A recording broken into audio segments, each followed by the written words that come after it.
Hello, I'm Richard. Do you want to hear a story? Once upon a time in the 1980s, there was a car called the Holden Astra. And even though it was just a rebadged Nissan Pulsar, with a name taken from a Vauxhall, it became a bit of an Aussie icon. Then in the 1990s, Holden took the Opel Astra all the way from Europe and sold it here as the Holden Astra. Then in 2001, it became the second biggest selling car in Australia. Good times. Then in 2009, the Holden Cruise came along and replaced the Astra. But last year, Holden stopped making the Cruise. So do you know what they did? That's right, they brought the Opel Astra back again and sold it as the Holden Astra.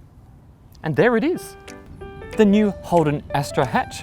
This one is the top of the current range, the RS-V. And it's also an automatic. Holden are really keen for you to know that it was designed and engineered in Europe. In fact, in their press release, on the first page alone, they mention Europe 7 times. Europe, Europe, Europe, Europe, Europe, Europe, Europe. But does that make it any better than a Hyundai i30, a Toyota Corolla, or a Mazda 3, which are Korean and Japanese? And what is it about the RS-V that makes it so special? And does being European mean it costs more to service? And is it going through a lot of fuel, or is the tank just small? And why is it afraid to let people get too close to it? Oh, the new Astra hatch is a beautiful thing. Did I mention it was designed in Europe? Look at that serious face with its chiseled bonnet, those intricate headlights. Look at that profile, that roofline with those wheels that fill the arches snugly. And I actually reckon the back is better than the front. The creases, the taillights, it's clean, simple, and a little bit different to the other hatches out there.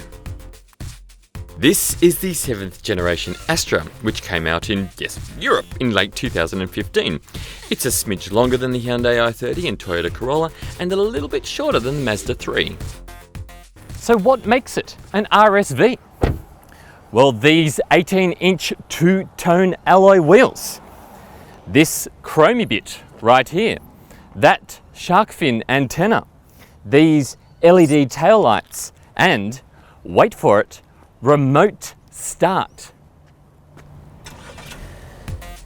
There's more on the inside.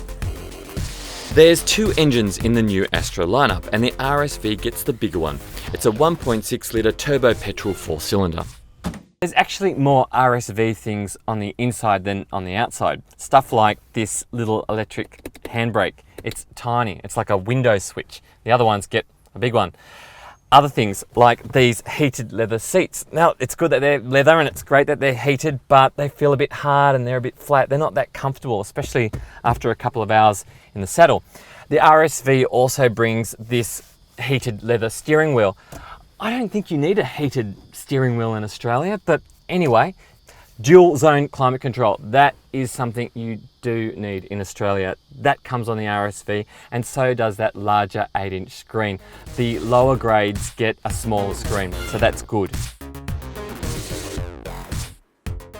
Our car is fitted with the optional $4,000 Innovations package. Now that brings a sunroof, which all that really does for me is sort of limit my headroom even more. But it brings adaptive cruise control, which is excellent in the traffic. And it also brings LED headlights, which are alien spacecraft bright, which are perfect for dark Aussie country roads. Love them. Other standard features include Apple CarPlay and Android Auto, which I use all the time and I bloody love. You also get, as standard, a reversing camera with the worst picture quality in the world. Seriously, you've got to check it out. It's terrible. It was on the Cruise as well. They have to do something about that. But as standard as well, you get automatic parking, which I never use unless I want to impress somebody. Also standard is some excellent advanced safety equipment such as AEB, blind spot warning and lane keeping assist. Oh, and another thing, the RS-V comes with the most overly sensitive parking sensors I have ever seen or heard. Watch this. It's ridiculous. The RS-V won't let me get anywhere near it without beeping at me. What about if I go around this way? Nope. What about here? Nope. Here. Nope. Here. Nope. Here. Nope. Nope. Nope. Nope. Nope. Shut up! If you think that's annoying, imagine what it's like when you drive it. Cars going in the opposite direction set it off. And when you park a car in a car park, you'll walk away realizing you've actually parked kilometers away from the wall behind you. All because at the time when you were parking, the sensors were going off like, It's okay, because you can turn that off with this button, like that. So, what's it like to drive? Let's find out. So even, there we go.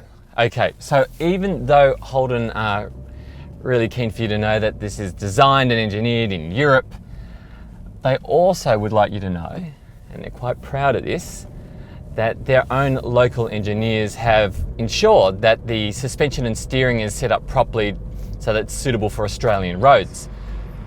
Can I tell? Well, look, what I can tell is that the suspension in this car has been set up for handling, and it's a really good handler. I was very impressed with the way this car handles. What you sacrifice in good handling is ride comfort. The suspension's quite firm. I can feel the dampers are quite absorbent in a short space. They're quite quick to jump on that spring and calm it down. They don't have a lot of bounce or a lot of floaty feeling in them. So the ride in this car is a little bit firm. Making that ride even worse, I think, are the 18-inch wheels that you get on this grade. And there's a lower profile tyre on this grade too. A low profile tyre means that, well, you feel every crack and groove in the road. You run over a cat's eye and it feels like you've run over an actual cat. One of the things I do like about it though is the engine. That 1.6 litre engine, it's a turbo 4-cylinder, is excellent. What completely kills the mood for me though is this automatic transmission. It's just a slug. I really don't like it. And if you can drive a manual, get the manual. I haven't even driven the manual yet, and I'm recommending it because it's got to be better than the automatic. I love the sitting position. I can get really low, so I'm just staring out across the top of the steering wheel. It's exactly how you should be sitting in a car. Now the steering wheel itself. Now I'm not a major fan of steering wheels with a billion buttons on them, but there's two particular buttons on here which I reckon are a bit uncomfortable. Actually, it makes holding the steering wheel uncomfortable. They're sharp and they dig into you. Now, obviously I don't mind things digging into me, but not when I'm driving. You could probably cut yourself on that if you tried. Now, fuel consumption. The Astra and I have been living together for a week, and it feels like things are moving a little bit too fast for me. I'm talking about the fuel gauge. Like a bit quicker than the equivalent small hatches I've driven. This could be because of a number of reasons. First, the Astra has a 48 litre fuel tank, which is 2 litres smaller than the Corollas and the i30s, and 3 litres smaller than the Mazda 3s. So, without going all Mythbusters on you, maybe that's why. Or it could just be thirsty. The trip meter did say I was using on average 10.2 litres per 100 kilometres. And what about servicing? Does being European mean it's more expensive? Not in the case of the Astra, which is covered by Holden's lifetime cap price servicing. Okay, practicality. Now there are a few minor storage issues with this car. The good points. There's a big bin which folds out of the dashboard like that, which is fantastic. The glove box is pretty good size too. This center console armrest bin is tiny. It literally only just fits those things there. Then you've got this crevice here, and I don't know what that's for. It's not for that. Maybe it's for that. That works. Cup holders. There's 2 in the front. They fit a large bottle like that. There are no cup holders in the back, but there are big bottle holders in all the doors, which is good. Let me show you the back seat. Okay, back seat. Now, this seat is in my driving position, and at 191 centimeters tall, I have got, look at that. That's about a finger's width of space between my knees and the seat back. That's pretty good legroom. Headroom. Now, headroom is good, but only because the back area of the ceiling is actually carved out like an ice cream scoop. And that makes headroom pretty good. Now the boot, let's go. All right, the boot. Now I know that in the current i30, it will let me just fit our awkward CarsGuide pram. Take that out first of all. Also, the Kia Cerato fits the pram perfectly. Will it fit in the Holden Astra? Let's find out. Yes! Just. There you go. So there you have it, the new Holden Astra hatch in the RS-V grade. It's a pretty car that handles very well with lots of safety stuff. But I don't think just because it's European makes it any better than its rivals. In fact, the competition is very, very fierce. That's going to make it hard for the Astra hatch, but it's great for you. You've got so many excellent choices out there. The end. Night night.